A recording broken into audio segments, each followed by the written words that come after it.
இல்லையே. கர்த்தருடைய பரிசுத்த நாமத்திற்கு ஸ்தோத்திரம் உண்டாவதாக. நாம் அனைவரும் ஒரு நிமிடம் தலையை தாழ்த்தி ஜெபிப்போமாக. கர்த்தாவே, உமக்கு ஸ்தோத்திரம் ஆண்டவரே. ஆண்டவரே, இந்த வருடத்தில் 7-6 மாதங்களை கடந்து போக பண்ணினதற்காய் உமக்கு ஸ்தோத்திரம்.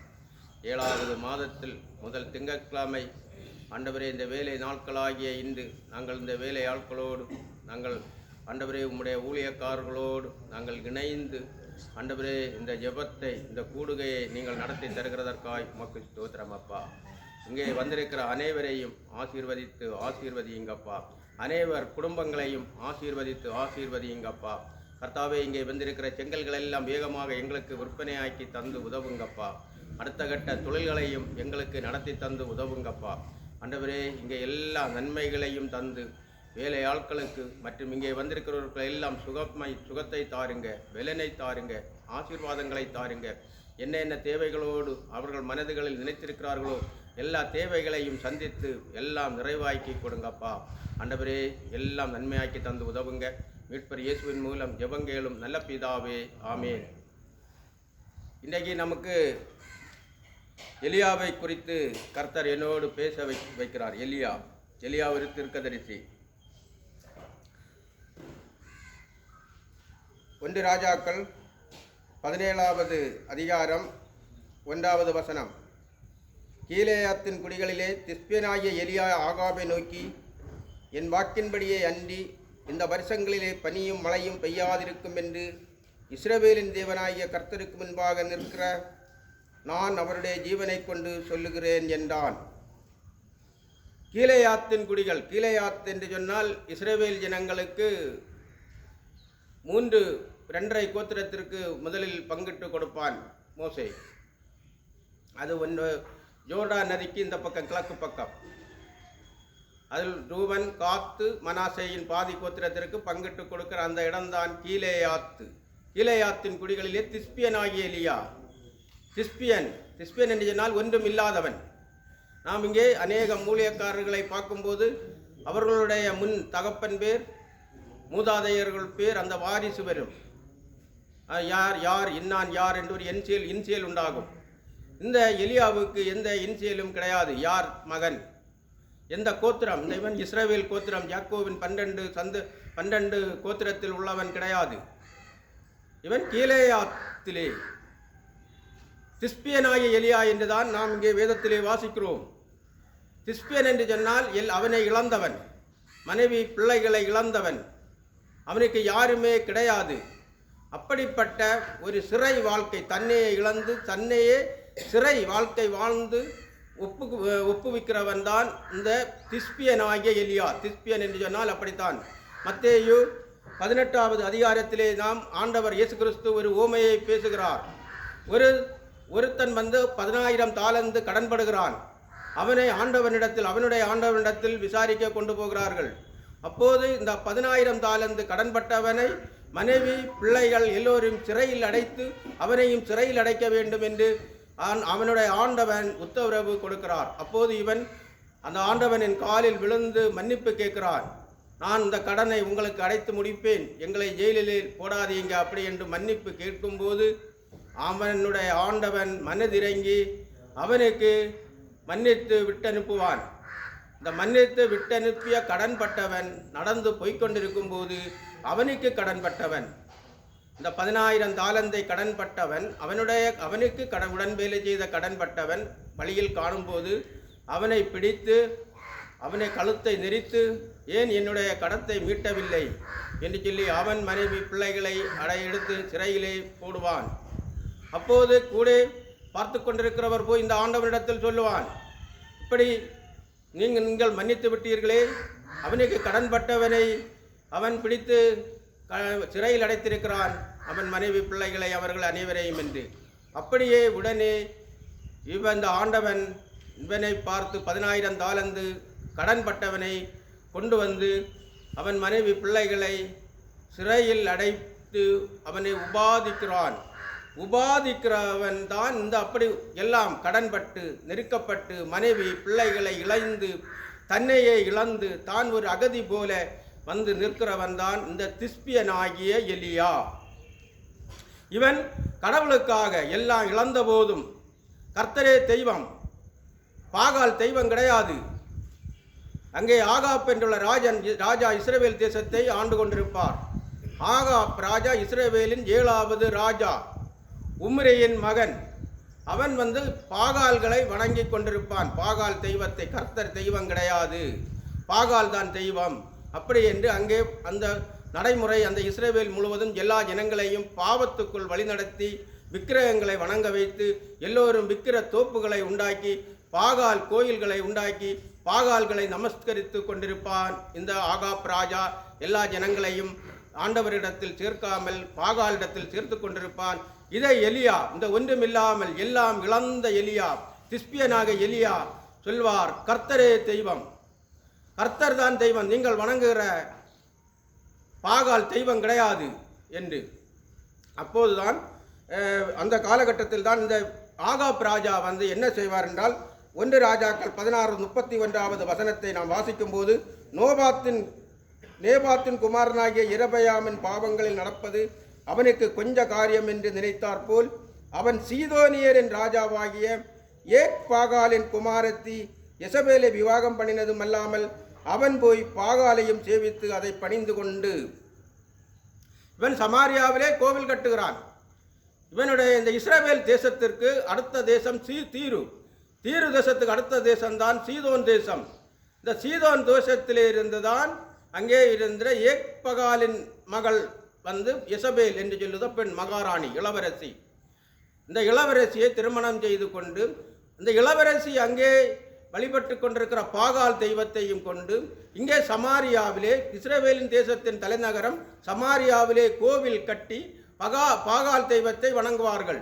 அவளுடைய தீர்க்கதரிசிகள் 450 பேர் பாகால்களை வணங்குகிற தீர்க்கதரிசிகள், பாகால்களுக்கு பூஜை செய்கிற 450 பேரும், பாகால்களை சேவிக்கிற பாகால்களுக்கு தீர்க்கதரிசிகள் 400 பேரும், 880 பேரையும் கொண்டு இங்கே இஸ்ரவேல் தேசத்திலே இவர் எல்லா இடங்களிலும் பாகால் தெய்வங்களை உண்டு பண்ணி எல்லா மக்களையும் பாவத்துக்குள் வழிநடத்தி பாகால் தெய்வங்களை வணங்கி எல்லோரும் அங்கே போற்றிக் கொண்டிருப்பார்கள். இதை காண்பார் இந்த திஸ்பியனாகிய எலியா. அவனுக்கு மனவேதனை உண்டாகும். எல்லாம் இழந்தவன் கர்த்தரை நோக்கி கூப்பிடுகிறான். அவன் சொல்லுகிறான், இவர்கள் இந்த பாகால் தெய்வத்தை வணங்கும் போது மழை பெய்கிறது, பூமி விளைகிறது, நல்ல பனி கிடைக்கிறது. இஸ்ரவேல் தேசம் என்று சொன்னால் நல்ல செழுமையான தேசம். அங்கே பனி அதிகமாக இருக்கும். இந்த பனியினால் இரவு நேரத்தில் நல்ல பனிப்பொழிவு நடந்து கொண்டே இருக்கும். பனிப்பொழிவு நடந்து கொண்டே இருக்கும்போது இந்த இஸ்ரவேல் தேசத்தில் உள்ள எல்லா இரவு நேரத்தில் தாவரங்கள் எல்லாம் அதற்கு தேவையான பனியை எடுத்து தாவரங்கள் நல்ல செழுமையாக வளரும். அதுதான் அது பாலும் தேனும் ஓடுகிற கானான் தேசம். அங்கே இப்படி எல்லோரும் இவர்கள் பாகால் தான் மழையை தருகிறார், பாகால் தான் மழையை தருகிறார், பனியை தருகிறது பாகால் தான் என்று இவர்கள் எல்லோரும் பாகால் தெய்வத்தை வணங்கி கொண்டிருப்பார்கள். நேபாத்தின் குமாரனாகிய யெரொபெயாமின் பாவங்களில் நடப்பது. யெரொபெயாம் நேபாத்தின் குமாரன். அவன் என்னன்னு சொன்னால், இஸ்ரவேல் தேசம் 2ஆக பிரியும் போது தாவீது காலத்துக்கு பின் சாலோமன் காலத்திற்கு பிறகு இஸ்ரவேல் தேசம் 2ஆக உடைகிறது. யூதா தேசம், இஸ்ரவேல் தேசம். அப்போதுதான் இஸ்ரவேல் தேசத்துக்கு யெரொபெயாம் என்று சொல்லுகிறவன் அரசனாகுகிறான். அங்கே அவன் அரசனாகும்போது இந்த மனிதர்கள் எருசலேம் தேவாலயத்திற்கு போகக்கூடாது. இங்கே உள்ளவர்கள் யூதா தேசத்தில் எருசலேம் தேவாலயம் இருக்கிறது. இந்த இஸ்ரவேல் தேசத்தில் உள்ள 10 கோத்திரத்தாரும் எருசலேம் தேவாலயத்துக்கு போகக்கூடாது என்று அவன் தானிலும் பெத்தேலிலும் 2 விக்கிர தோப்புகளை உண்டு பண்ணி பாகால் தெய்வங்களை உண்டு பண்ணி அங்கே நமஸ்கரிக்க வைப்பான். இவர்கள் அதைவிட பாவமான காரியத்தை இந்த ஆகாப் ராஜா, இஸ்ரவேலின் மகாராணி இளவரசி, சீதோன் தேசத்திலிருந்து திருமணம் செய்து கொண்டு வந்த இஸ்ரவேலின் இளவரசி இந்த யெசபேலுமாக சேர்ந்து மக்களை எல்லாம் பாவத்தின் வழியிலே வழிநடத்தி கொண்டு இருக்கிறார்கள். தாவீது காலத்தில் இந்த இஸ்ரவேல் தேசம் ஒருங்கிணைந்த போது தாவீது மொத்த மக்களையும் கர்த்தருக்குள் வழிநடத்தினார்.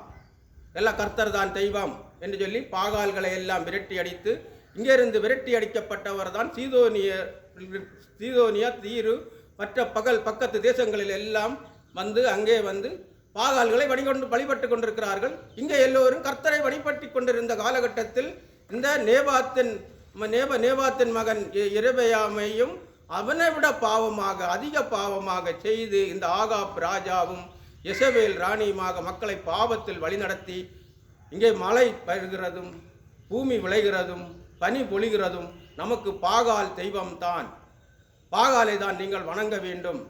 ஒரு மதமாற்று சட்டம் மாதிரி நீங்கள் எல்லோரும் இன்ன தெய்வத்தை வணங்க வேண்டும் என்றுள்ள சட்டம் மாதிரி அங்கே செயல்பட்டு வணங்கி எல்லோரும் பாகால்களை வணங்கி கொண்டிருக்கும் போதுதான் இதை பார்த்து எலியா மனவேதனைப்படுவார். யாக்கோபு 5:17 யாக்கோபு 5:17 5வது அதிகாரம் 17வது வசனம். யாக்கோபு 5வது அதிகாரம் 17வது வசனம். எலியா என்பவன் நம்மை போல பாடுள்ள மனுஷனாயிருந்தும் மழை பெய்யாதபடிக்கு கருத்தாய் ஜெபம் பண்ணினான். அப்பொழுது 3 வருஷமும் 6 மாதமும் பூமியின் மேல் மழை பெய்யவில்லை. எலியா என்பவன் பாடுள்ள மனுஷன். அங்கே யாக்கோபு எழுதும்போது, புதிய ஏற்பாட்டிலே யாக்கோபு எழுதும்போது எலியா என்பவன் பாடுள்ள மனுஷன். ஏன் அவன் எல்லாம் இழந்தவன், அவனே இழந்தவன், அவன் ஒரு அகதியைப் போல நிற்கிறான். அந்த தேசத்திலே அவனுக்கென்று ஒரு இடம் இல்லை, பூமி கிடையாது, மனைவி இல்லை, பிள்ளை இல்லை, அவனே இழந்தவன். அவன் கருத்தாய் கர்த்தரோடு ஜெபிக்கிறான். இங்கே 3 வருடமும் 6 மாதங்களும் மழை பெய்யக்கூடாது அப்படி என்று ஜெபித்து அங்கே மழை இல்லை, மழை பெய்யவில்லை. மழை இல்லை என்று சொன்னால் தானியங்கள் விளையாது, உணவுப் பொருள் கிடைக்காது. கால்நடைகள் ஆடு மாடு கால்நடைகள் கழுதை குதிரை இந்த இதுகளுக்கெல்லாம் ராஜாக்கள் யுத்தத்திற்கு குதிரையை வைத்திருப்பார்கள். இதற்கு ஒன்றுமே தண்ணி கிடையாமல் இதற்கு தீவனம் இல்லாமல் இருந்தால் இதெல்லாம் செத்து அழிந்து கொண்டே இருக்கும். மனிதர்களுக்கு உணவு கிடைக்காது, மழையும் பனியும் இல்லை என்று சொன்னால். ஆதியாகமம் 27:28 நாம் வாசிக்கும் போது, ஆதியாகமம் 27:28 நாம் வாசிக்கும் போது,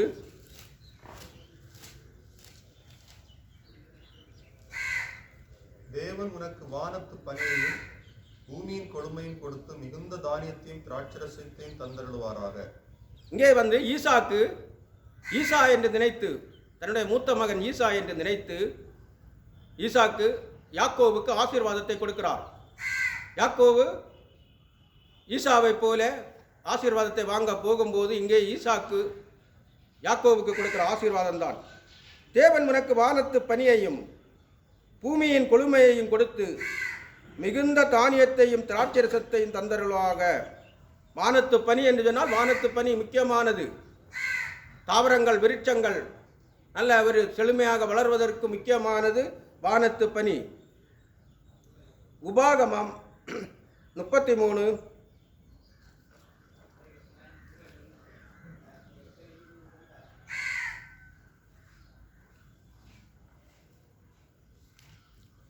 உபாகமம் 33:13-28. யோசேப்பை குறித்து கர்த்தரால் அவனுடைய தேசம் ஆசீர்வதிக்கப்படுவதாக, அது வானத்தின் செல்வத்தினாலும் பனியினாலும் ஆழத்தில் உள்ள நீரூற்றுகளினாலும். யோசேப்பு குறித்து மோசே இங்கே ஆசீர்வாதத்தை கொடுக்கிறார் யோசேப்பின் சந்ததிக்கு. யோசேப்பை குறித்து கர்த்தரால் அவனுடைய தேசம் ஆசீர்வதிக்கப்படுவதாக, அவனுக்கு பங்கிட்டு கொடுக்கிற இடம், அந்த பூமி ஆசீர்வதிக்கப்படுவதாக. அது வானத்தின் செல்வத்தினாலும் பனியினாலும் ஆழத்தில் உள்ள நீரூற்றுகளினாலும். பனி இருந்தால் தான் நீரூற்று உண்டாகும் பூமியில். அப்படியே அங்கேயும் ஆசீர்வாதம், பனியை பற்றி ஆசீர்வாதத்தை நாம் பார்க்கிறோம். 28வது வசனம். இஸ்ரவேல் சுகமாய் தனித்து வாசம் பண்ணுவான்.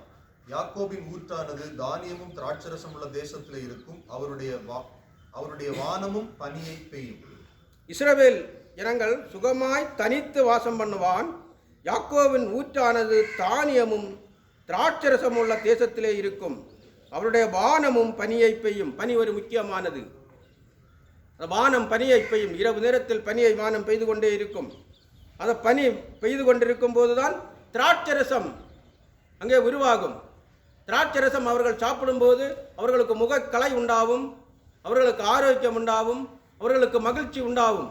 அது இந்த வானத்தின் பனியினால்தான் இந்த திராட்சை தோட்டங்கள், ஒலிவ தோப்புகள், அத்தி மரங்கள் எல்லாம் அங்கே பூத்து காய்த்து அங்கு விவசாயம் நன்றாக செழுமையாக இருக்கும்போது அங்கே உள்ள இனங்கள் நல்ல முறையில் சாப்பிட்டு திருப்தியாக வாழ்ந்து கொண்டிருப்பார்கள்.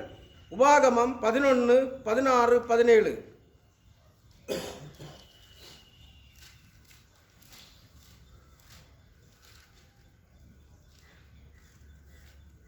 உங்கள் இருதயம் வஞ்சிக்கப்படாமலும் நீங்கள் வழிவிலகி அந்நிய தேவர்களை சேவித்து அவர்களை நமஸ்கரியாமலும் இருக்கும்படி எச்சரிக்கையாயிருங்கள்.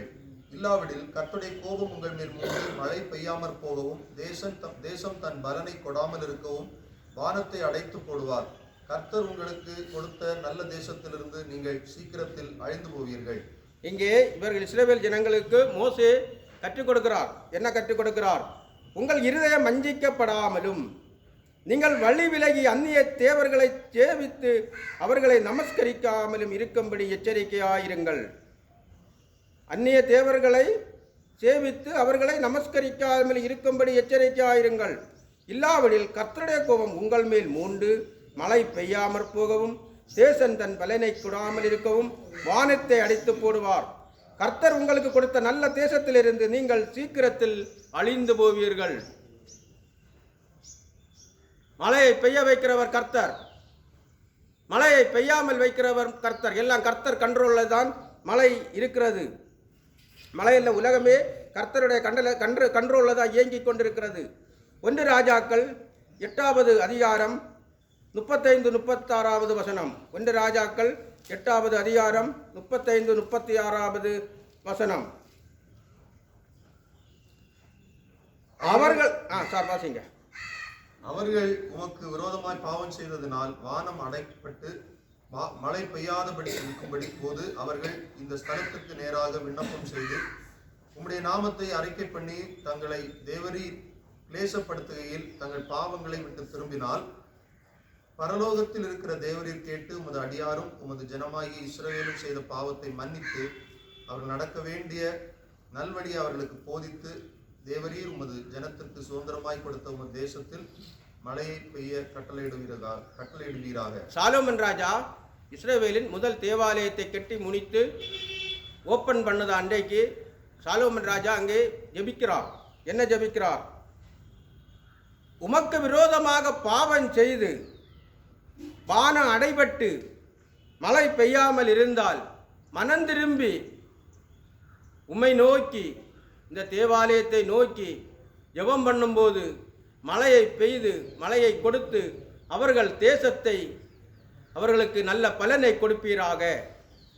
இவர்கள் மனந்திரும்பி வாழும்போது, கர்த்தரை விட்டு மனந்திரும்பி வாழும்போது மழை பெய்யாமல் கர்த்தர் நடத்துவார். மழையை இந்த உபாகமம் பகுதியை நாம் வாசிக்கும் போது மோசே அந்த இஸ்ரவேல் ஜனங்களுக்கு போதிக்கிறதை இங்கே சாலோமன் ராஜா பார்த்து அதன்படி இந்த ஆலயத்தை கட்டி ஓப்பன் திறப்பு விழா நடத்துகிற அன்றைக்கு ஜெபம் பண்ணுகிறார்.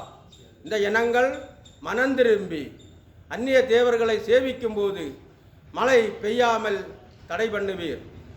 அதன் பிறகு இவர்கள் மனந்திரும்பி உம்மை சேவித்து உம்மை தொழுது உம்முடைய பாதைகளில் வாழ்ந்து உம்மை நோக்கி ஜெபிக்கும் போது மழையை கொடுத்து இந்த தேசத்தை நல்ல ஒரு பலனாக நிரப்புவீராக என்று இங்கே வந்து சாலோமன் ராஜா ஜெபிக்கிறார். மழை முக்கியமானது, பனி முக்கியமானது. இந்த ஜனங்களை எல்லாம் செங்கடலை 2ஆக பிளந்து இந்த ஜனங்களை எல்லாம் கர்த்தர் எகிப்து தேசத்திலிருந்து கொண்டு வந்து நியாயாதிபதிகளை கொண்டு நியாயம் விசாரித்து சவுல் ராஜாவை கொண்டு ஆளுகை செய்து தாவீதின் காலத்தில் ஒருங்கிணைந்த தேசமாக உருவாக்கி தாவீது எல்லா ஜனங்களையும் கர்த்தருக்குள் வழிநடத்தி கொண்டு வந்த இந்த ஜனங்களை இந்த ஆகாப் ராஜா பாகால் வழி நடத்துகிறார். பாகால் வழிபாடு. இந்த சீதோனிலிருந்து எசபேல் என்கிறவள் ஒரு கொடுமையானவள். எசபேல் கொடுமையானவள். சீதோனின் ராஜா ஏத்பகாலின் குமாரத்தி, ஒரு இளவரசி. சீதோன் தேசத்தில் உள்ள அந்நிய நாட்டில் உள்ள ஒரு இளவரசி, பாகால் விக்கிரகங்களை வணங்குகிற இளவரசி. அவளுடைய தாய் இறந்து போன பிறகு இங்கே இவள்தான், அங்கே இளவரசி தான் முதல் பெண். அந்த தேசத்தின் முதல் பெண் இந்த இசபேல். இந்த இசபேலை திருமணம் செய்து கொண்டு வந்த பிறகுதான் அங்கே இந்த ஜனங்கள் எல்லாம் பாகால் தெய்வத்திற்கு ஆளாக்குகிறார்கள். எல்லோரையும் பாகால் தெய்வத்திற்கு வழி நடத்துகிறாள். அப்போதுதான் எலியா பேசுகிறார். இனி இங்கே 1வது அதிகாரத்தை நாம் பார்க்கும்போது 17வது அதிகாரம் 1வது வசனத்தை வாசிக்கும் போது இதையெல்லாம் மன வேதனைப்பட்டு திஸ்பியனாக எலியா, எல்லாத்தையும் இழந்த எலியா, நிற்கதியாக நிற்கிற எலியா, உபாதிக்கிறவனிடத்தில் ஒப்பு கொடுத்தவர் எலியா இங்கே பேசுகிறார். கீலேயாத்தின் குடிகளிலே திஸ்பியனாக எலியா ஆகாபை நோக்கி, என் வாக்கின்படியே அன்றி இந்த வருஷங்களிலே பனியும் மழையும் பெய்யாதிருக்கும் என்று இஸ்ரவேலின் தேவனாகிய கர்த்தருக்கு முன்பாக நிற்கிற நான் அவருடைய ஜீவனை கொண்டு சொல்லுகிறேன் என்றான். அங்கே மழை இல்லை. கர்த்தரை பார்த்து ஜெபம் பண்ணி மழை பெய்யறது, பனி இல்லை என்று சொன்னதும் அங்கே மழை பெய்யவில்லை. மழை நின்று போனது. இவர்கள் எல்லாம் பாகால் மழை தருகிறது, பாகால் தெய்வம் தான் நமக்கு பனியை தருகிறது என்று நினைத்துக் கொண்டிருந்தார்கள். அங்கே மழை கிடையாது. கர்த்தரோடு கருத்தாய் ஜெபம் பண்ணுகிறான் எலியா. அங்கே மழை பெய்யாது, மழை இல்லை. அங்கே கஷ்டகாலம், பஞ்சகாலம் தொடங்குகிறது. பஞ்சகாலம் தொடங்கும் போது எலியாவை அவர்களுக்கு ஆகாப் ராஜாவுக்கு கொலை செய்ய வேண்டும். கர்த்தரின் தீர்க்கதரிசிகளை எல்லாம் அவர்கள் கொலை செய்கிறார்கள். பாகாலின் தீர்க்கதரிசிகளை அவர்கள் சேவிக்கிறார்கள். 850 பாகாலின் தீர்க்கதரிசிகள் அங்கே இருக்கிறார்கள். அவர்களுக்கு நல்ல உணவு கொடுத்து அவர்களை நல்ல பாதுகாக்கிறார்கள். கர்த்தரின் தீர்க்கதரிசிகளை எல்லாம் கொலை பண்ணி கொண்டே இருக்கிறார்கள். அப்போது அந்த சமயத்தில் தான் கர்த்தர் எலியாவை பார்த்து சொல்லுகிறார். 1 ராஜாக்கள் 17வது அதிகாரம் 3வது வசனம் முதல் 6வது வசனம் வரை, நீ இவ்விடத்தை விட்டு கீழ்த்திசையை நோக்கி போய் யோர்தானுக்கு நேராயிருக்கிற கேரீத் ஆற்றண்டையில் ஒளித்துக் கொண்டிரு. அந்த ஆற்றின் தண்ணீரை குடிப்பாய்.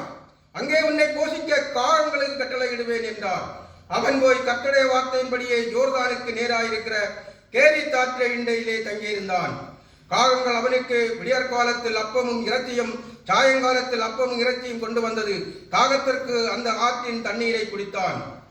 அங்கே பஞ்சம் வரும்போது எல்லாருக்கும் உணவில்லை. எலியாவுக்கு உணவு வேண்டும். அதற்கு அவனை ஆண்டவர் போஷிக்க கேரீத் ஆற்றண்டைக்கு போ. கீழ்த்திசை என்று சொன்னால் கிழக்கு திசை, கிழக்கு பக்கம் யோர்தான். யோர்தான் பக்கம் அங்கே ஒரு கேரீத்து நீரூற்று. அந்த நீரூற்றில் அது ஒரு இடுக்கமான இடம், ஒரு மலைப்பகுதியில் இடுக்கமான ஒரு இடத்தில் போய் நீ தங்கியிரு. இப்போது நீ யாருடைய கண்ணில் பட வேண்டாம், அங்கே ஒளித்துக் கொண்டிரு. உனக்கு காகத்தை கொண்டு உனக்கு ஆகாரத்தை தந்து போஷிப்பேன் என்று என்கிறார். அது ஒரு இடுக்கமான இடம், நெருக்கமான இடம். அந்த நெருக்கமான இடுக்கமான இடத்தில் இந்த எலியா அங்கே போய் ஒளித்துக் கொள்ளுவார். அங்கே காகம் உணவு கொண்டு கொடுக்கும். காகம் என்று சொன்னால் இந்த காகம் கிடையாது, இதை விட இன்னொரு பெரிய காகம் உண்டு, அண்டங்காக்கா என்று சொல்வார்கள். அண்டங்காக்கா இஸ்ரவேல் தேசத்திலே ஒரு அப்பம் 1.5 அடி நீளம் இருக்கும். இறைச்சி, காலை வேளையில் இறைச்சி, இரவு வேளையில் இறைச்சி, நல்ல சாப்பாடு. அந்த அண்டங்காக்கா நல்ல ஒரு சிறப்பான காக்கா. அது உணவுப் பொருட்களை சேகரித்து வைக்கும். பூமிக்கடியில் சேகரித்து வைக்கும், தண்ணீரில் மேல் சேகரித்து வைக்கும், மரப்பொந்துகளில் சேகரித்து வைக்கும். ஒரு மனிதனை பார்த்தால் அது 1 மாதம் வரை அது ஞாபகத்தில் வைத்திருக்கும். அப்படி ஒரு திறமையான ஒரு காகம்தான் இந்த அண்டங்காக்கா. இந்த அண்டங்காக்கா மூலம்தான் அந்த நெருக்கடியான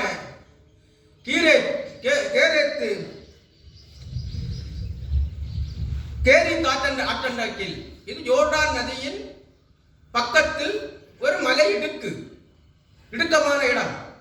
அந்த இடத்துல எலியா தங்கி இருக்கிறார். காகம் தினசரி காலை வேளையில் உணவை கொண்டு கொடுக்கும், இரவு வேளையில் உணவை கொண்டு கொடுக்கும். நமக்கு அதே போலதான் இப்போது நமக்கு ஒரு பஞ்சகாலம். பார்த்தீங்களா, நமக்கு பஞ்சகாலம். இந்த பஞ்ச காலத்திலும் தேவன் நம்மளை போஷிக்கிறார். உங்களுக்கு சம்பளங்களை தர கிருபை செய்கிறார். நம்முடைய எல்லா கரண்டுக்கு ரூபாய் கட்ட கிருபை செய்கிறார். டீசல் பம்பில் ரூபாய் கொடுக்க கிருபை செய்கிறார். தேவனை நம்பி தேவனுக்கு உண்மையாக வாழ்கிறவர்களுக்கு எந்த பஞ்சகாலம் வந்தாலும் சரி, எந்த கஷ்டகாலம் வந்தாலும் சரி, எல்லா காரியங்களையும் தேவன் அனுதினமும் நமக்கு நடத்தி தருவார். இதை நீங்கள் நம்புங்கள். நமக்கு இந்த வருஷம் பஞ்சகாலம் 3 மாதம் வேலை நடந்தது. அந்த கல்கள் ஒன்றும் விற்கவில்லை. 4வது மாதம் 5வது மாதம் 6வது மாதமாக கொஞ்சம் கொஞ்சம் செங்கல்களை விற்று நாம் நம்முடைய தேவைகளை நடத்த தேவன் நமக்கு உதவுகிறார். இங்கே பஞ்சகாலத்திலும் தேவன் நம்முடைய எந்த இடத்திலும் நம்மளை வெட்கப்படுத்தாமல், ஒரு நபர் ரூபாய் தா என்று சொல்லக்கூடிய அளவில் வைக்காமல் நம்மளை தேவன் எவ்வளவு பத்திரமாக இந்த இடுக்கமான நேரத்தில் இந்த பஞ்சகாலத்தில் நம்மளை போஷிக்கிறார். பார்த்தீங்களா? இதே மாதிரிதான் அங்கே பஞ்சகாலம். இஸ்ரவேல் தேசத்திலே யாருக்கும் உணவில்லை, அங்கே தானியங்கள் விளைச்சல் இல்லை. அப்போது அந்த இடுக்கமான இடத்திலே போய் கேரித்த ஆற்றண்டை என்றால் அது ஒரு நீரூற்று, அந்த நீரூற்றிலே தங்கி இருக்கும்படி சொல்கிறார். அங்கே காலை வேளையில் காகத்தை கொண்டு அப்பமும் இறைச்சியும் கொடுக்கிறார், சாயங்காலமும் அப்பமும் இறைச்சியும் கொடுக்கிறார். அவன் அந்த ஆற்றண்டையில் உள்ள தண்ணீரை குடித்து, நீரூற்றில் உள்ள தண்ணீரை குடித்து அவன் உயிர் வாழ்ந்து கொண்டு இருக்கிறான்.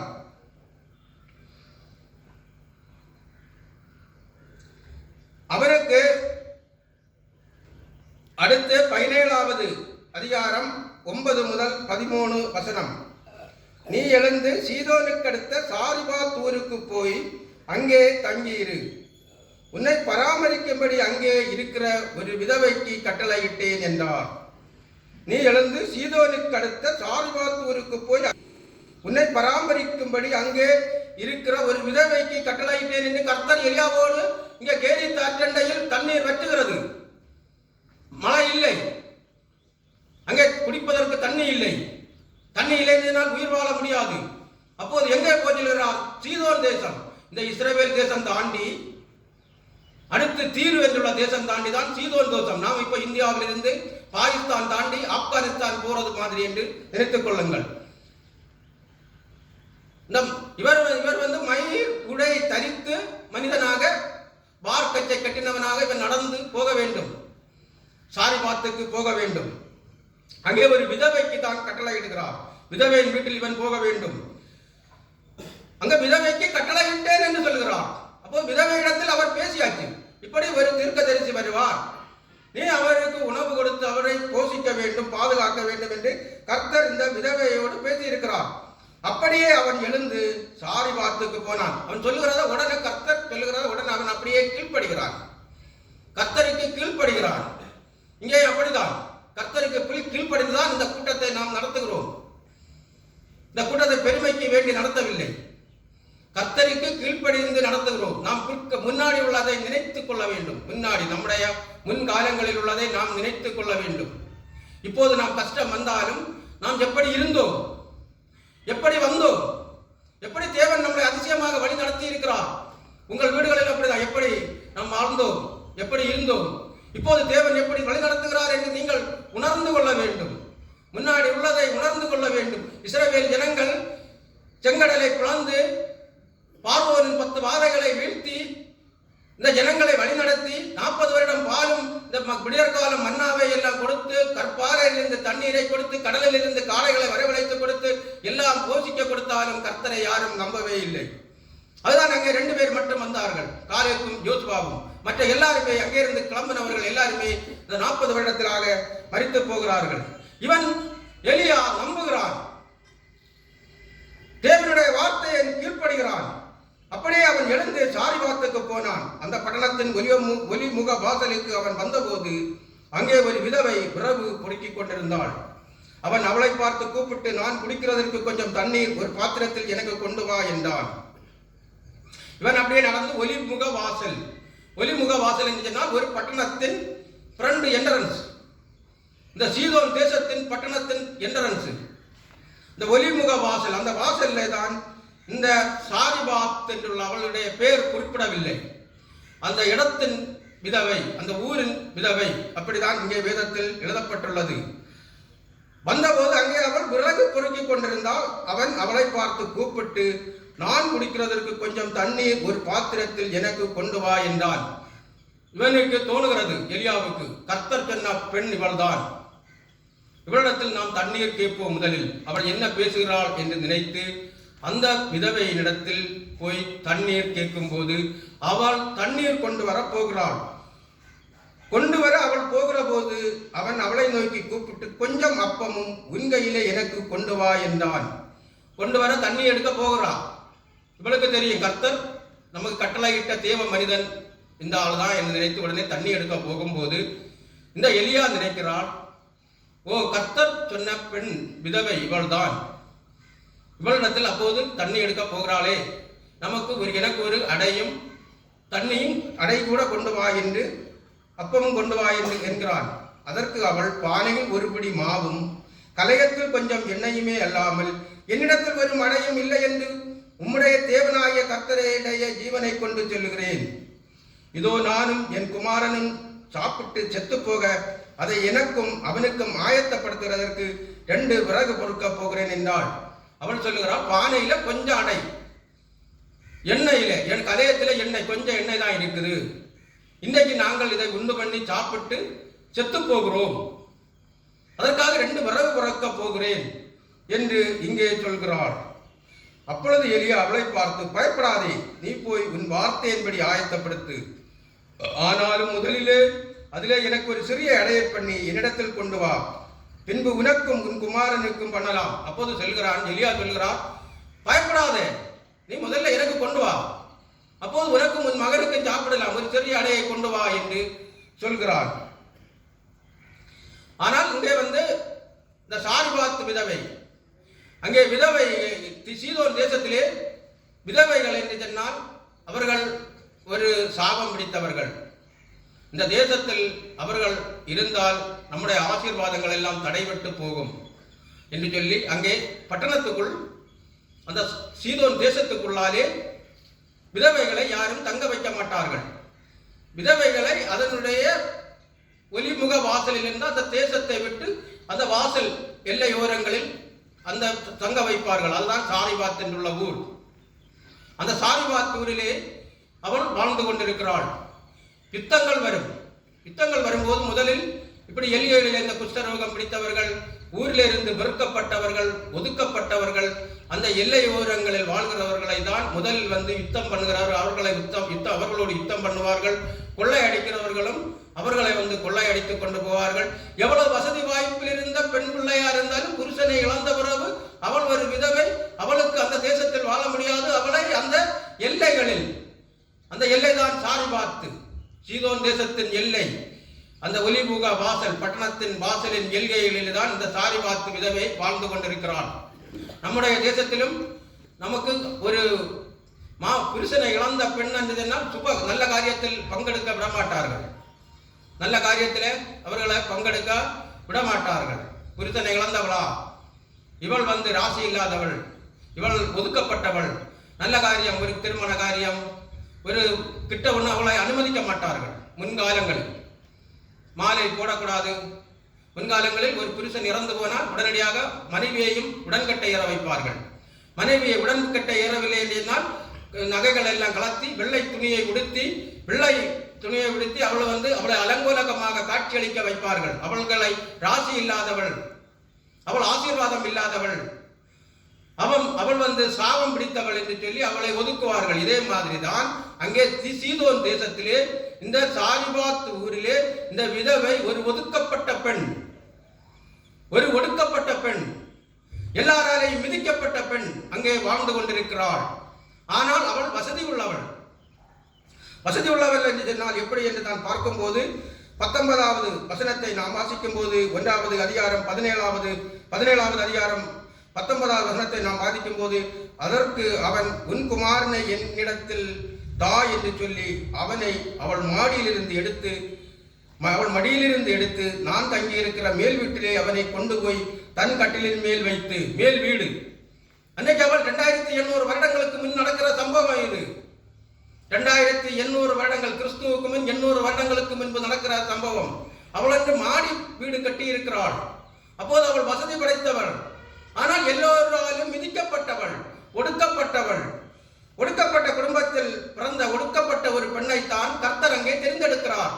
அந்த பஞ்ச காலத்திலே எலியாவுக்கு உணவு கொடுப்பதற்கு தெரிந்தெடுக்கிறது ஒடுக்கப்பட்ட குடும்பம், ஒதுக்கப்பட்ட பெண், ஒன்றுக்கும் உதவாத, எல்லாராலையும் வெறுக்கப்பட்ட பெண் சாரிபாத் என்றுள்ள விதவையை கர்த்தர் 3 வருட காலம் எலியா அங்கே உணவு சாப்பிடுவதற்காக கர்த்தர் தெரிந்தெடுக்கிற பெண் எல்லாராலேயும் தாழ்த்தப்பட்டவள். எல்லாராலேயும் தாழ்த்தப்பட்டவள். சீதோன் தேசத்திலே கடைசி பெண்மணி. சீதோன் தேசத்தில் முதல் பெண்மணி யெசபேல். சீதோன் தேசத்தில் முதல் பெண்மணி யெசபேல் இஸ்ரவேலின் மகாராணியாக இருக்கிறாள். அங்கே கர்த்தர் யாரை தெரிந்தெடுக்கிறார்? சீதோன் தேசத்திலே எல்லாராலேயும் ஒதுக்கப்பட்ட கடைசி பெண்மணியை அந்த பஞ்சகாலத்தில் எலியாவுக்கு போஷணம் பண்ணுவதற்காக, சாப்பாடு கொடுப்பதற்காக அங்கே கர்த்தர் தெரிந்தெடுக்கிறார். லூக்கா 4வது அதிகாரம் 25-26. லூக்கா 4வது அதிகாரம் 25-26. அன்றியும் எலியாவின் நாட்களிலே 3 வருஷமும் 6 மாதமும் வானம் அடைப்பட்டு தேசமெங்கும் மிகுந்த பஞ்சம் உண்டாயிருந்த போது இஸ்ரவேலுக்குள் அநேகம் விதவைகள் இருந்தார்கள். ஆயினும் எலியா சீதோன் நாட்டில் உள்ள சரப்தா ஊரில் இருந்த ஒரு விதவையிடத்திற்கு அனுப்பப்பட்டானே அல்லாமல் மற்றொருத்தியிடத்துக்கும் அனுப்பப்படவில்லை. பழைய ஏற்பாட்டிலே சாரிபாத், புதிய ஏற்பாட்டிலே சரப்தா என்று இங்கே இடத்தின் பெயரை குறிப்பிடப்பட்டுள்ளது. அந்த ஊரில் உள்ள அந்த பெண்மணியை தான் கர்த்தர் தெரிந்தெடுத்திருக்கிறார். ஒன்றுக்கும் உதவாத பெண்ணை எலியாவுக்கு பஞ்சகாலத்தில் உணவு கொடுக்க போஷிக்க கர்த்தர் தெரிந்தெடுத்த பாத்திரம் ஒன்றுக்கும் உதவாத ஒரு பெண். ஏன் இஸ்ரவேல் தேசத்திலே விதவைகள் உண்டு, இங்கே கர்த்தர் தெரிந்தெடுக்கவில்லை. சீதோன் தேசம் இந்த யெசபேலுடைய ஆகாப்புடைய மனைவி யெசபேலினுடைய தேசம். அங்கேதான் இந்த எலியாவை உணவு கொடுத்து போஷிக்கிறார். இவர்களுடைய சத்துருக்கள், அங்கே சத்துருக்களுடைய தேசம்தான் யெசபேலுடைய தேசம். யெசபேல் ஆகாப்பை தேடிக்கொண்டிருக்கிறாள் கொலை பண்ணுவதற்கு. நமக்கும் சத்துருக்கள் இருக்கலாம். அந்த சத்துருக்களிடத்திலிருந்து கர்த்தர் நம்மளை பாதுகாப்பார். கர்த்தருடைய கிருபை நமக்கு இருந்தால் எந்த சத்துருவும் நம்மளை எதுவுமே பண்ண முடியாது. சத்துருவிடத்திலிருந்து நம்மளை பாதுகாக்க வேண்டும் என்று சொன்னால் தேவனுடைய கிருபை, கர்த்தருடைய உதவி, ஆண்டவருடைய உதவி நமக்கு தேவை. 1 சாமுவேல் 16வது அதிகாரத்தை நாம் வாசிக்கும் போது அங்கே சாமுவேல் இடத்தில் கர்த்தர் சொல்லுவார், சவுலுடைய ராஜ்யபாரத்தை நான் தள்ளிவிட்டேன், நீ தாவீதை ஈசாயினுடைய மகனை நீ அரசனாக தைல கொம்பை கொண்டு போய் அபிஷேகம் பண்ணு என்று. அப்போது சவுல் கர்த்தரோடு பேசுவான். சாமுவேல் ஒரு பெரிய தீர்க்கதரிசி, பெரிய ஒரு தீர்க்கதரிசி. சாமுவேல் இஸ்ரவேல் தேசத்தில் தான் முதல் பேர்சபா வரை ஒரு பெரிய தீர்க்கதரிசியாக விளங்கிக் கொண்டிருக்கிறவர் சாமுவேல். சாமுவேல் சொல்வார், நான் அங்கே போனால் சவுல் என்னை கொண்டு போடுவானே. சவுல் அரசனாக இருக்கிறார், இஸ்ரவேல் தேசத்தின் மொத்த அரசனாக இருக்கிறார். அப்போது நீ ஒரு காளையை கொண்டு பலியிட போறது மாதிரி போ, ஈசா வீட்டிற்கு போ என்று. அங்கே ஈசா வீட்டிற்கு பக்கத்தில் போகும்போது மூப்பர்கள் எல்லாம், அந்த தேசத்தின் மூப்பர்கள் எல்லாம் சாமுவேலை காண்பார்கள். சாமுவேல் வந்திருக்கிறார், ஒரு பெரிய தீர்க்கதரிசி வந்திருக்கிறார், ஏதோ விசேஷம் இருக்கிறது என்று நினைத்து எதற்கு வந்தீர்கள் என்று எல்லோரும் பெரிய மூப்பர்கள், அந்த பட்டணத்தின் மூப்பர்கள் கேட்பார்கள். பெரிய மூப்பர்கள் பெரிய பெரிய வசதி படைத்தவர்கள். அவர்கள் கேட்கும்போது, நான் ஈசாவின் வீட்டில் பலிவிருந்து செய்ய போகிறேன், நீங்களும் பரிசுத்தம் பண்ணி நீங்களும் பரிசுத்தமாக வாருங்கள், பலிவிருந்தில் சாப்பிடலாம் என்று. அப்படி அங்கே போய் ஈசா இடத்தில், உன்னுடைய பிள்ளைகளை இங்கே வர வேண்டும், நாம் சேர்ந்து சாப்பிடுவோம் என்று. அப்போது முதலிலே அவர்கள் எலியா என்றவனை மூத்த மகனை கூப்பிடுவார் ஈசா, இவன் கிடையாது என்று கர்த்தர் சொல்வார். அபிரதாபை கூப்பிடுவார், இவன் கிடையாது. சம்மாவை கூப்பிடுவார், இவன் கிடையாது. அப்படியே 7 பிள்ளைகளும் வந்தபோது 7 பேரும் கிடையாது. அடுத்த அரசனாக கொண்டு வருவதற்கு இஸ்ரவேல் தேசத்துக்கு அடுத்த அரசன் வேணும். அதுதான் இந்த தைல கொம்பை கொண்டு அபிஷேகம் பண்ணணும் ஈசா. அதற்குத்தான் ஈசா வந்திருக்கிறார். அப்போது இனி வேற இவனுக்கு பிள்ளைகள் இல்லையா என்று ஈசாவோடு சாமுவேல் கேட்பார். சாமுவேல் ஈசாவோடு கேட்கும் போது ஈசா சொல்வார், இனி ஒரு மகன் உண்டு, அவன் ஆடு மேய்த்துக் கொண்டிருப்பான் என்று. இவர்களால் வெறுக்கப்பட்டவன், ஈசா குடும்பத்தினால் வெறுக்கப்பட்டவன். 7 பிள்ளைகளும் ஈசாவும் அவன் குடும்பத்தால் வெறுக்கப்பட்டவன் தான் தாவீது. தாவீது தெரியுமா? சொல்லுங்க. தாவீது அங்கே ஆடு மேய்த்துக் கொண்டிருக்கிறான். அப்போது அவனை நீங்கள் வர வையுங்கள், உடனே அவன் வந்தால் தான் நாம் சாப்பிடுவோம். அவனை உடனே வருத்தி அவனை தைல கொம்பினால் அபிஷேகம் பண்ணுகிறார். அவன்தான் இஸ்ரவேலின் ராஜாவாக வருகிறார். எல்லாரையும் வெறுக்கப்பட்டவன், அவன் குடும்பத்தினரால் வெறுக்கப்பட்டவன். ஆடு மேய்த்துக் கொண்டிருந்த ஒரு தாவீதை எடுத்து இஸ்ரவேல் தேசத்தை கர்த்தர் ஆளுகை செய்கிறார். அந்த மாதிரி தான் இங்கே சாரிபாத் விதவை எல்லாராலேயும் வெறுக்கப்பட்டவள், ஒடுக்கப்பட்டவளை கொண்டுதான் அங்கே சாரிபாத் விதவையை கொண்டு இங்கே இந்த பஞ்சகாலத்தில் எலியாவுக்கு அவளுடைய தேசத்தில் சீதோன் தேசத்திலே, இந்த எதிரியின் தேசத்திலே அங்கே உணவு கொடுத்து போஷிக்கிறார் கர்த்தர்.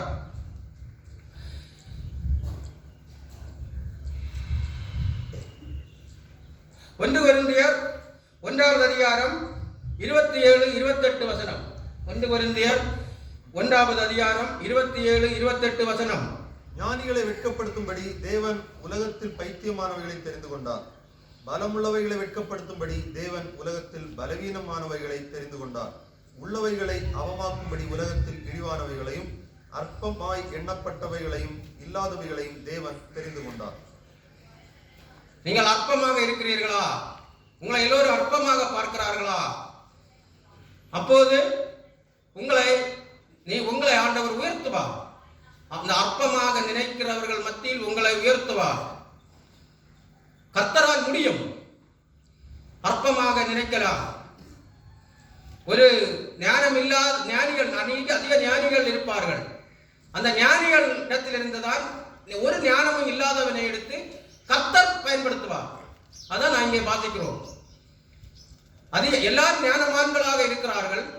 ஞானவான்கள் இல்லாத இடத்திலே, ஞானவான்கள் இருக்கிற இடத்தில் ஞானம் ஒன்றும் இல்லாத ஒரு மனிதனை எடுத்துதான் கர்த்தர் பயன்படுத்துவார். இந்த வசனத்துக்கு இதற்கு நானும் ஒரு உதாரணம். இந்த வேதத்தை பற்றி ஒன்றும் தெரியாமல் இருந்தேன். என்னை பார்த்தீர்களா? கர்த்தர் எடுத்து என்னை பயன்படுத்துகிறது. நீங்கள் என்னை அநேகம் பேர் கிண்டல் பண்ணலாம், கேலி பண்ணலாம், எனக்கு ஒன்றும் இல்லை.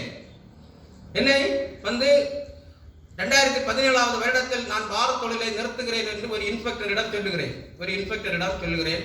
அவர் புதுக்கடை இன்ஸ்பெக்டராக வேலை பார்க்கிறார். அவர் மதுவிலக்கு டிபார்ட்மெண்டில் இருக்கும்போது நானும் அவரும் பழகி கொண்டோம். நான் பார் நிறுத்துகிறேன் சார் என்று சொன்னேன். பார் நிறுத்தாதீங்க, பார் தான் உங்களுக்கு நல்ல பேர் தருகிறது, பார் இல்லை என்றால் உங்களுக்கு பேர் இருக்காது என்று என்னை சொல்கிறார். அப்போது பேரும் சொல்லுகிறார், அவங்களுக்கு பார் தான் பேரு, பார் இல்லைன்னு உங்களுக்கு பேரு கிடையாது அப்படி என்று. நான் அவர்களுடைய பேச்சை ஒன்றும் கேட்கவில்லை. நான் பார் தொழிலை அங்கே நிறுத்தினேன். கர்த்தருக்கு கீழ்ப்படிந்தேன். எலியா கீழ்ப்படிந்தது போல நான் கர்த்தருக்கு கீழ்ப்படிந்தேன். ஆனா அதே இன்ஸ்பெக்டர் அப்புறம் அந்த சாத்தாங்குளம் மேட்டர் கேஸில் ஜெயிலுக்கு போகிறார். இப்போது ஜெயிலில் இருக்கிறார். அதே இன்ஸ்பெக்டர், அப்படி சொன்ன இன்ஸ்பெக்டர், அவருடைய பெயர் ஸ்ரீதர், இப்போது ஜெயிலில் இருக்கிறார். ஆனால் எனக்கு இப்போதுதான் எல்லோரும் சொன்னார்கள், இனி பார் போனால் டென்னிஸுக்கு போலீஸ் ஸ்டேஷன் செல்வாக்கு குறையும், இனி யாரும் மதிக்க மாட்டார்கள், இனி அவ்வளவுதான் என்றெல்லாம் சொன்னார்கள். ஏன்னா இப்போதுதான் அதிகாரிகள் என்னையோட அன்பாக பழகுகிறார்கள், பாசமாக பழகுகிறார்கள், எனக்கு மதிப்பு மரியாதையை தருகிறார்கள், என்னை நல்லா மதிக்கிறார்கள்.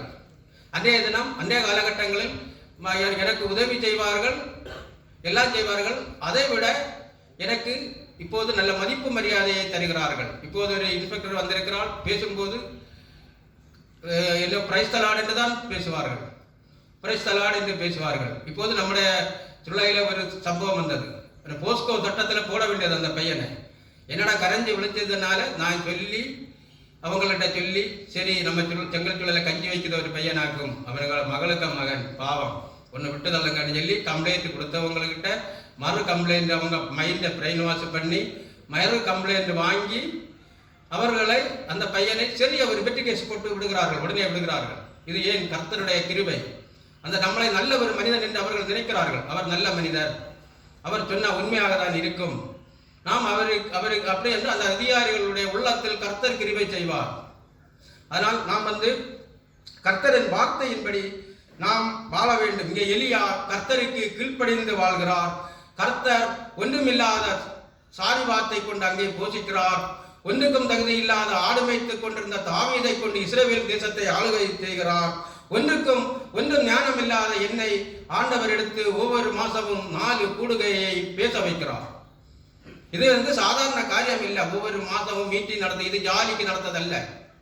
பெருமைக்கு நான் நடத்துகிறதல்ல.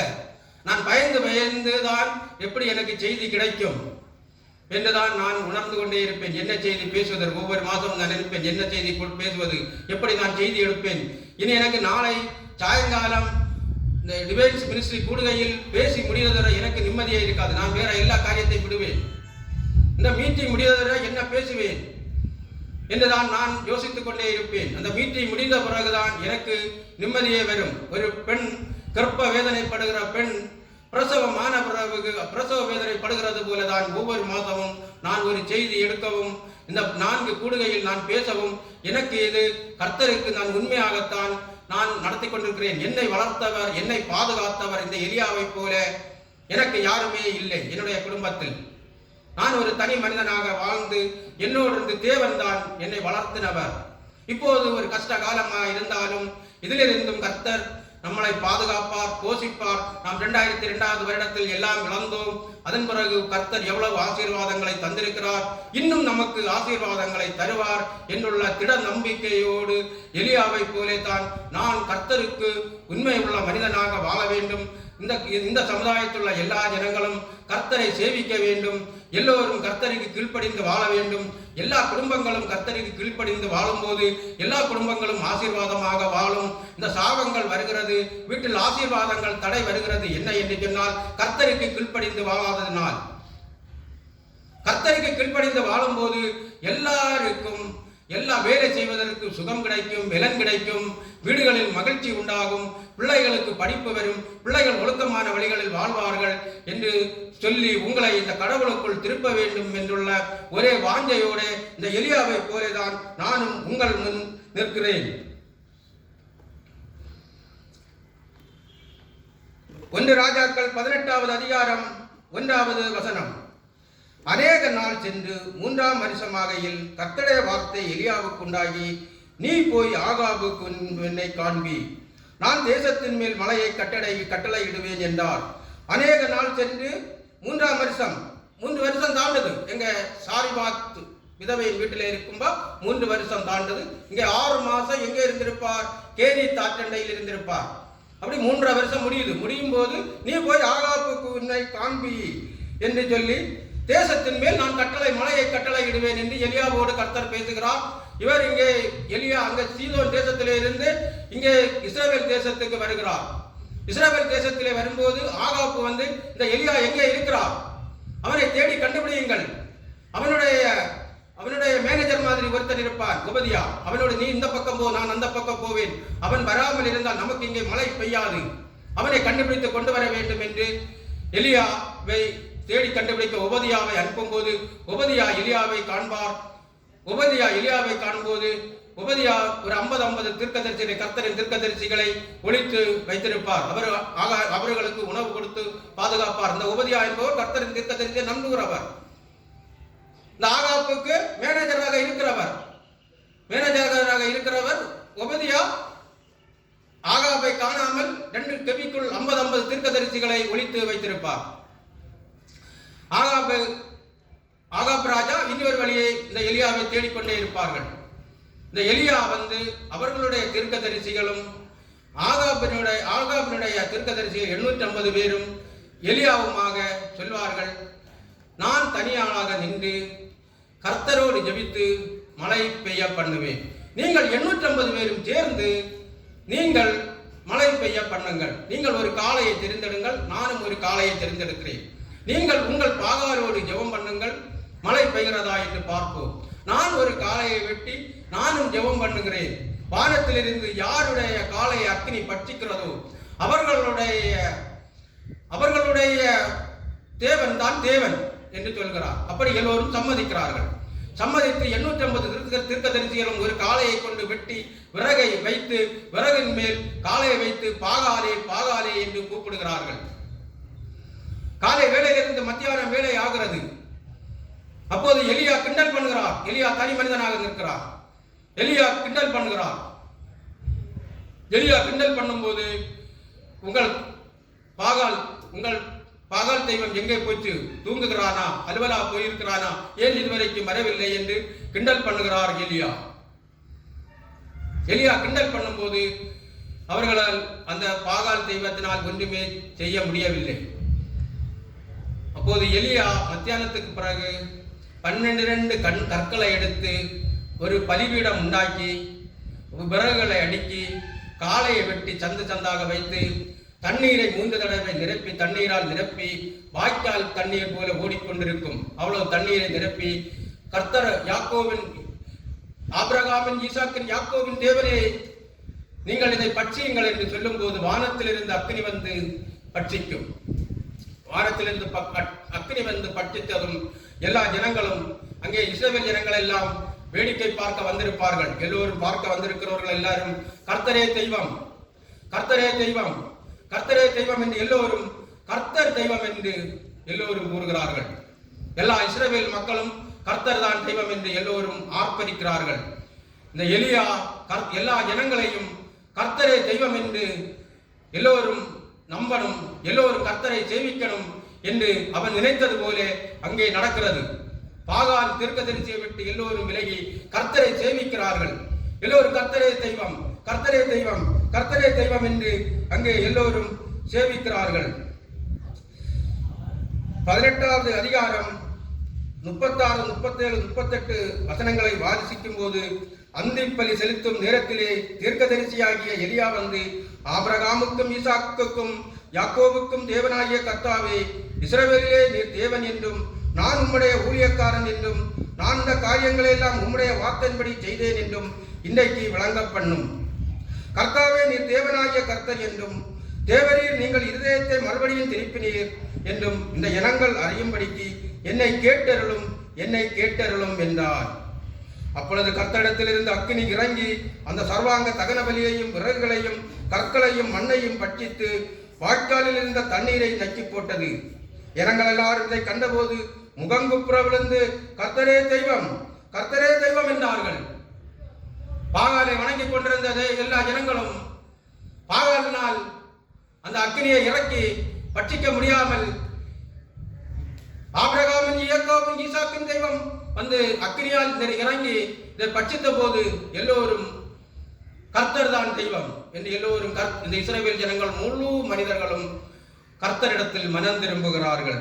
எலியா நினைத்தது போல பாகாலை வணங்கிக் கொண்டிருந்த அந்த இஸ்ரவேல் ஜனங்களை எல்லாம் கர்த்தரிடத்தில் திரும்புகிறான். எல்லா இனங்களை ஒட்டுமொத்த இஸ்ரவேல் தேச மக்களையும் கர்த்தரிடத்தில் திரும்புகிறான். ஒரு தனி மனிதனாக நின்று எல்லாம் இழந்தவன் ஒரு தனி மனிதனாக நின்று எல்லாரையும் கர்த்தரிடத்தில் திருப்புகிறான். கர்த்தரே தெய்வம் என்று எல்லோரும் அங்கே கர்த்தரை தொழுது கொள்ளுகிறார்கள். 18வது அதிகாரம் 39, 40 வசனங்கள். ஜனங்கள் எல்லாரும் இதை கண்டபோது முகங்குப்புற விழுந்து கர்த்தரே தெய்வம், கர்த்தரே தெய்வம் என்றார்கள். அப்பொழுது எலியா அவர்களை நோக்கி, நீங்கள் பாகாலின் தீர்க்கதரிசிகளில் ஒருவனும் தப்பி போகாதபடிக்கு அவர்களை பிடியுங்கள் என்றார். அவர்களை பிடித்த போது எலியா அவர்களை கீழே கீசோன் ஆற்றங்கரையிலே கொண்டு போய் அங்கே அவர்களை வெட்டி போட்டார்கள். அங்கே இஸ்ரவேல் ஜனங்கள் எல்லாரும் சேர்ந்தோ இந்த பாகால்களின் தீர்க்கதரிசிகள் 450, 400, 850 பேர் உண்டு. 880 பேரையும் பிடிக்கிறார்கள். எல்லாரும் எலியாவுக்கு சப்போர்ட் பண்ணுகிறார்கள். கர்த்தரே தெய்வம் என்று நம்புகிறார்கள். இவர்களை எல்லோரையும் கீசோன் ஆற்றங்கரையிலே கொண்டு போய் அங்கே அவர்களை வெட்டி போட்டார்கள். கீசோன் ஆறு, கீசோன் என்ற ஆறு என்றால் ஒரு விசாலமான ஆறு. முதல்ல எங்கே நெருக்கத்தில் இடுக்கத்தில் இருந்தார் கேரித் ஆற்றண்டையிலே. இப்போது அவனுக்கு விசாலமான இடம் கிடைக்கிறது. இந்த 880 பேரையும் கொல்வதற்கு விசாலமான இடத்தில் கொள்கிறார். ஆனால் நமக்கு நெருக்கம் வரும், நெருக்கம் வரும், இடுக்கம் வரும். தேவனை நம்புகிறவர்களுக்கு இயேசுவிடத்தில் வருகிறவர்களுக்கு நெருக்கம் வரும், இடுக்கம் வரும். ஆனால் எல்லா தேவைகளையும் தேவன் நமக்கு சந்திப்பார். முதல்ல தேவனிடத்தில் வரும்போது நெருக்கம், இடுக்கம் வரும். அடுத்த விசாலத்தை கர்த்தர் தருவார். இயேசுவிடத்தில் யார் வந்தாலும் சரி முதல்ல நெருக்கமாக தான் இருக்கும், இடுக்கமாக தான் இருக்கும். நெருக்கடிகள் வரும், பொருளாதாரத்தில் நெருக்கடி வரும், உடம்பு சுகவீனத்தில் நெருக்கடி வரும். இந்த நெருக்கடிகளை எல்லாம் தாண்டி நாம் தேவனை உறுதியாக பிடித்துக் கொள்ளும் போது அடுத்து விசாலங்களை தருவார். உடம்புக்கு சுகத்தை தருவார், பொருளாதாரத்தை தருவார், பூமி விஸ்தாரப்படுத்தி தருவார், நல்ல வீடுகளை தருவார், பிள்ளைகளை படிக்க வைப்பார். அது தேவனுக்கு பிரியமாக ஒரே மெய் தேவனை ஆவியோடும் உண்மையோடும் நாம் தொழுது கொள்ளும் போதுதான் தேவன் நமக்கு தருவார். கஷ்டம் வருகிறதே என்று சொல்லி உடனே குறி கேட்கவோ விக்கிரகங்களை வணங்கவோ நம்முடைய பின்மாற்றத்திற்கு போகக்கூடாது, மனம் கலங்கக்கூடாது. விசுவாசம் தான் பெருசு. விசுவாசம் இல்லாமல் தேவனை தொழுது கொள்ளுகிறவர்களுக்கு தேவன் ஒரு நன்மையும் கொடுக்க மாட்டார். நாம் விசுவாசம் பெரியது. தேவனுடைய விசுவாசம் எவ்வளவு கஷ்டம் பிரச்சனைகள் வந்தாலும் நாம் விசுவாசமாக இருக்க வேண்டும். தேவனிடத்தில் விசுவாசமாக இருக்க வேண்டும். அப்போது நெருக்கத்திலிருந்து இடுக்கத்திலிருந்து விசாலமானவை கர்த்தர் உங்களுக்கு தருவார். 1 ராஜாக்கள் 19வது அதிகாரம் 1 முதல் 13 வரை. எலியா செய்த எல்லாவற்றையும் அவன் தீர்க்கதரிசிகள் எல்லாரையும் பட்டயத்தாலே கொண்டு போட்ட செய்தி அனைத்தையும் ஆகாப் யெசபேலுக்கு அறிவித்தான். அப்பொழுது யெசபேல் எலியாவிடத்தில் ஆள் அனுப்பி, அவர்களில் ஒவ்வொருவருடைய பிராணனுக்கு செய்யப்பட்டது போல நான் நாளை நேரத்தில் உன் பிராணனுக்கு செய்யாதே போனால் தேவர்கள் அதற்கு சரியாகவும் அதற்கு அதிகமாகவும் எனக்கு செய்ய கடவுள் என்று சொல்ல சொன்னாள்.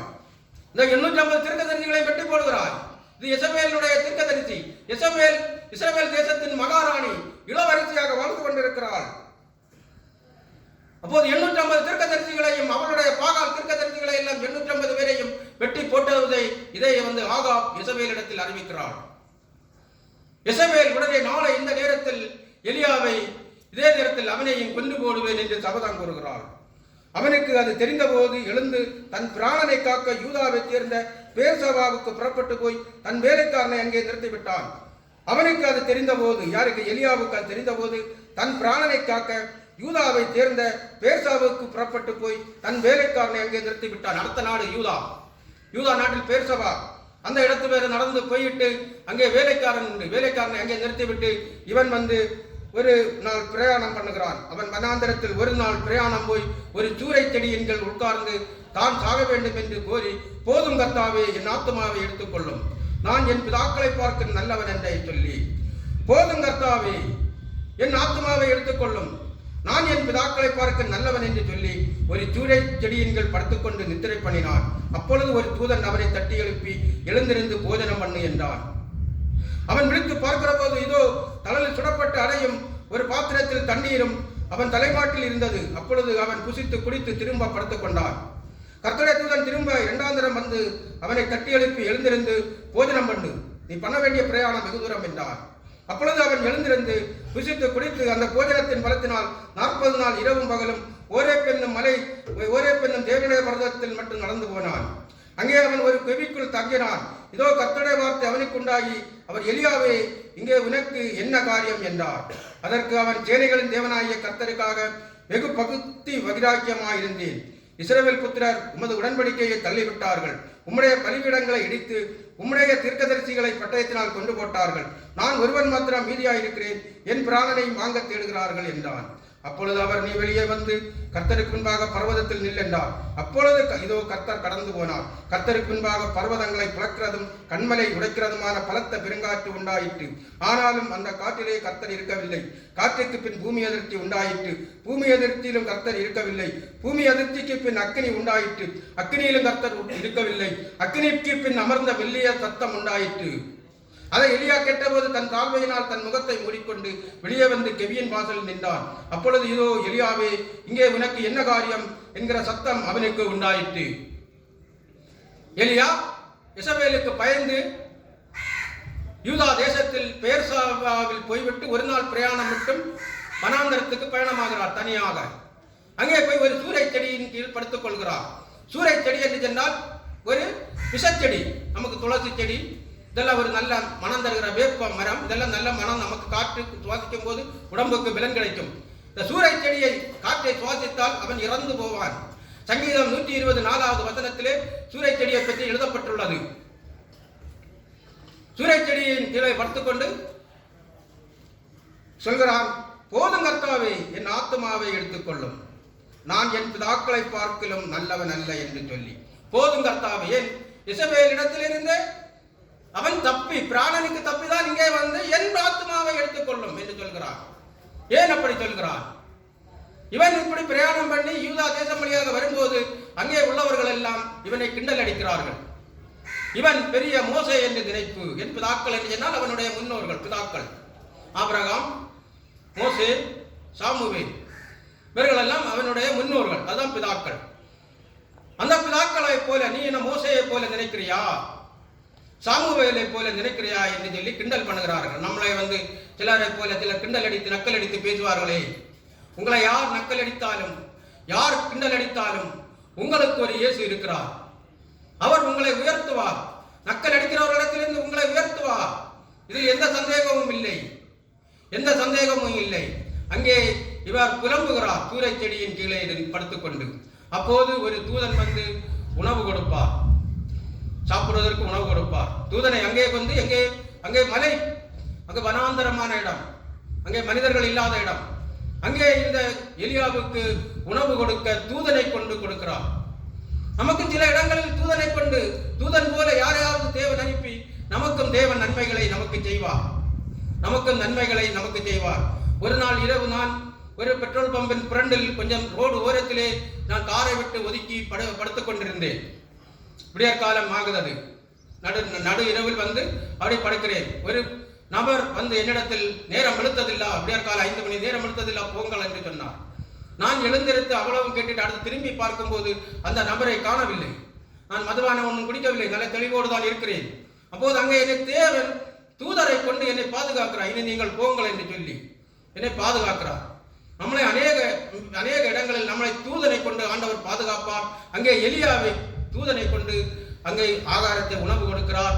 அடுத்து 2ஆம் தரமும் உணவு கொடுத்து நீ புறப்பட்டு போகும் பிரயாணம் வெகு தூரமாக இருக்கிறது, வெகு தூர பிரயாணம் செய்ய வேண்டும் என்று சொல்லி 2வது தடவையும் உணவு சாப்பிட்டு அந்த தூதன் கொடுக்கிற உணவை சாப்பிட்டு 40 நாள் இரவும் பகலும் ஓரேப் என்றுள்ள மலைக்கு போவார். ஓரேப்பு மலையிலே அங்கே போகும்போது அங்கே ஓரேப்பு மலையிலே போவார். ஓரேப்பு மலை மோசேக்கு முதலில் இஸ்ரவேல் ஜனங்களுக்கு தலைவராக தெரிந்து கொள்ளும் போது அக்கினி முள்செடியில் பற்றி எரியும். அப்போதுதான் அங்கே மோசே பார்க்கும்போது வார்த்தை உண்டாகும். அது ஓரேப்பு மலை. யாத்ராகமம் 3வது அதிகாரத்தை நாம் வாசிக்கும் போது ஓரேப்பு மலையில் மோசேக்கு கர்த்தர் காட்சியளித்த இடத்தில், அதே இடத்தில் இந்த எலியாவும் இரவும் பகலும் 40 நாள் இந்த ஒரு நாள் ஆகாரத்தை சாப்பிட்டு அந்த பலத்தோடு 40 நாள் நடந்து போகிறார். ஓரேப்பு மலையிலே போகிறார். அங்கே ஒரு கெபியிலே போய் ஒளித்து தங்கி இருக்கிறார். ஒரு கெபிக்குள் தங்கி இருக்கிறார். மோசே இந்த இஸ்ரவேல் ஜனங்களை வழிநடத்தி கொண்டு வரும்போது சீனாய் மலையிலே ஓரேப் என்றுள்ள இடத்தில், சீன் வனாந்தரத்தில் ஓரேப்பு மலையிலே இந்த இவர்களை பரிசுத்தம் பண்ணி கர்த்தர் மோசையை மட்டும் கூப்பிடுவார். நீ மட்டும் வர வேண்டும், வேற யாரும் இந்த மலையை தொடக்கூடாது என்று சொல்லி அங்கே இடி முழக்கம் வரும். அப்போது கொடும் காற்று வரும். அப்போது பூமி அதிர்ச்சி உண்டாகும். மோசேக்கு இந்த தரிசனங்களை காண்பித்த தேவன் இங்க எலியாவுக்கும் அந்த தரிசனத்தை காண்பிக்கிறார். எலியாவுக்கும் அந்த தரிசனத்தை காண்பிக்கிறார். முதல் எலியாவுக்கும் இந்த தரிசனங்களை காண்பிக்கிறார்.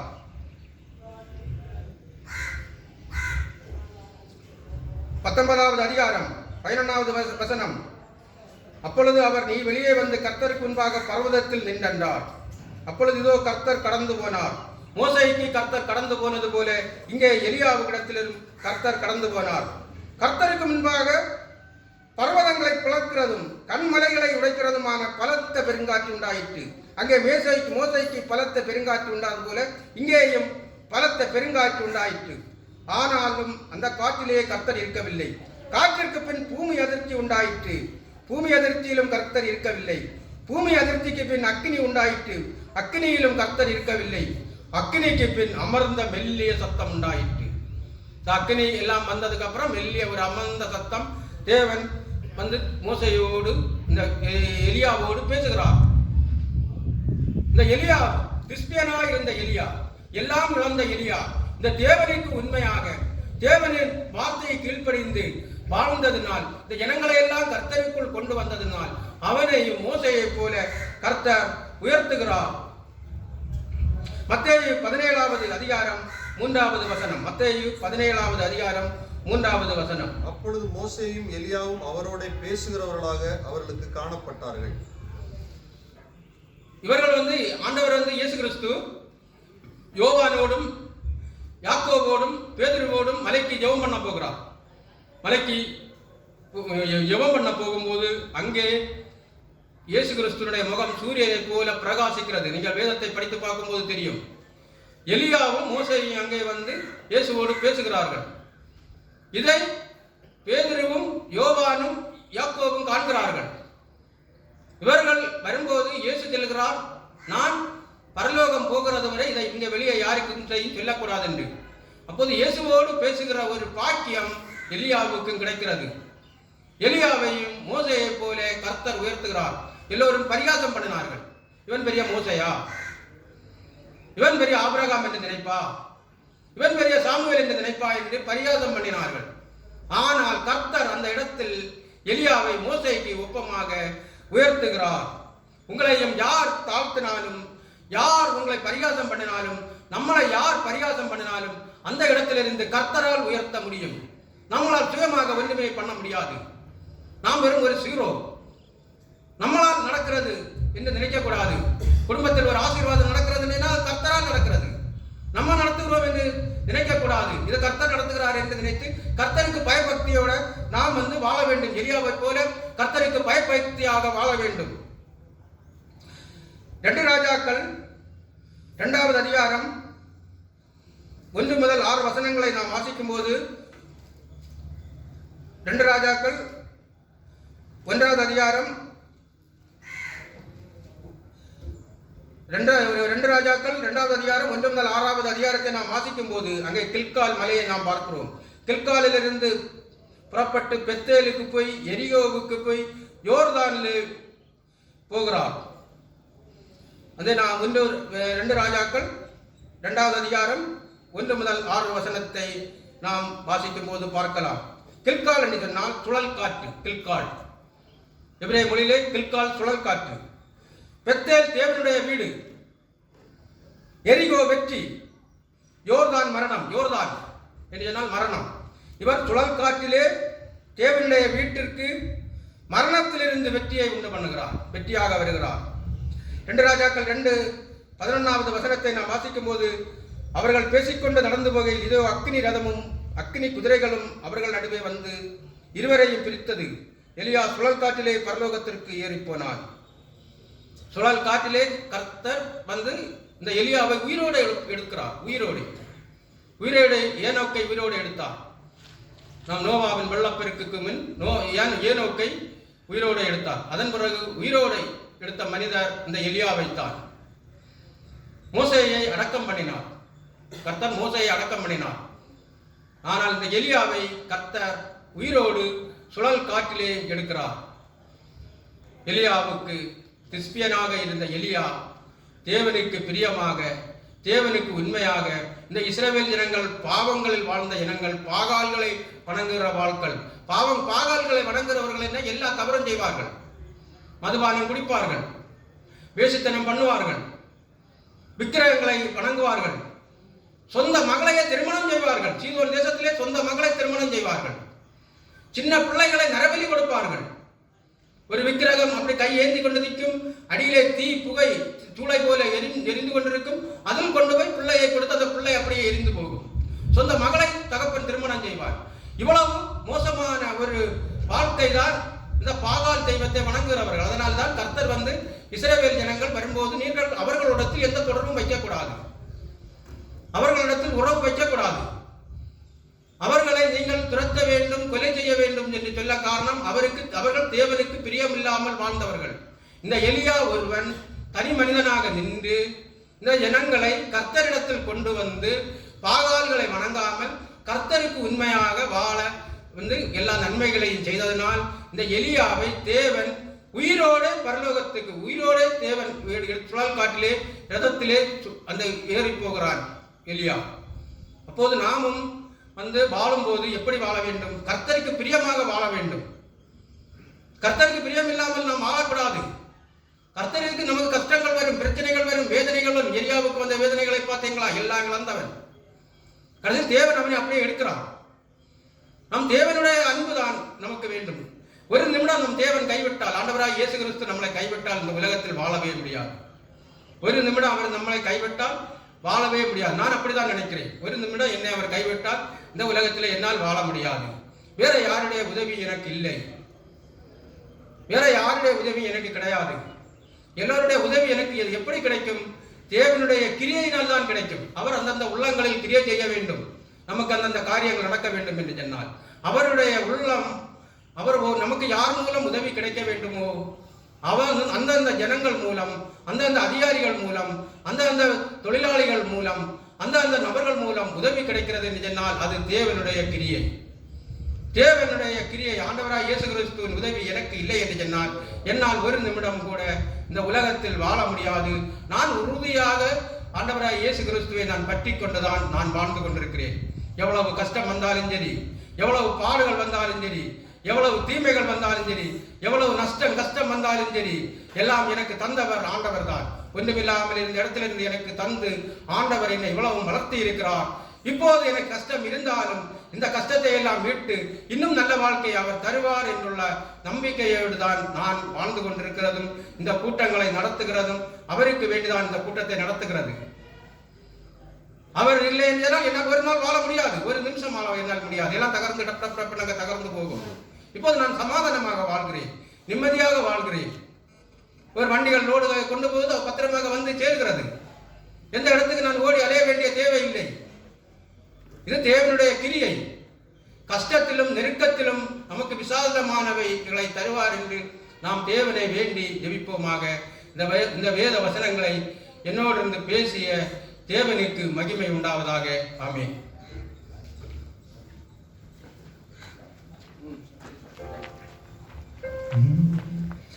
கேரித்தாற்று நீர் வற்றினாலும் தேசம் பஞ்சத்தில் வாடினாலும்